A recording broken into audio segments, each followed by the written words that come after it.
अस्सलाम वालेकुम नाज़रीन, मैं हूं मलिक अरसलान जलफ्लिक्स चैनल इस्लामाबाद के साथ। यूँ तो बहुत सारे सियासी अफराद बीमारियों में मुब्तला हैं, लेकिन हम आज बात करेंगे कि क्या नवाज़ शरीफ की बीमारी को लोग कैसे लेते हैं और उसके ऊपर क्या रिव्यू की बीमारी को कैसे देखते हैं। नवाज शरीफ की बीमारी को हम देखते हैं, अल्लाह ताला उनको सेहत। वो तो अब उनका बहाना तो होना है ना, कुछ जेल में तंग आ जाते, वैसे घूमते फिरते रहते।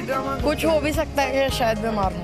अच्छा, अल्लाह पाक उनको जिम्मेदारियाँ हो ना तो वो तो लाजमी बात है। बीमारी नवाज शरीफ ने तो हमें बहुत मकरूज किया है ना जी, हम उसके पसंद बिल्कुल नहीं। अल्लाह से तंदरुस्ती दे उनको, अगर वाकई बीमार है तो अल्लाह, क्योंकि वो हमारे 3 बार वज़ीर-ए-आज़म रह चुके हैं। ठीक है, आज अगर वो बीमार हैं तो उन्होंने हुक्मरानी की है, 3 बार वज़ीर-ए-आज़म रहे हैं, इसके अलावा बेशुमार उनके पास होते रहे।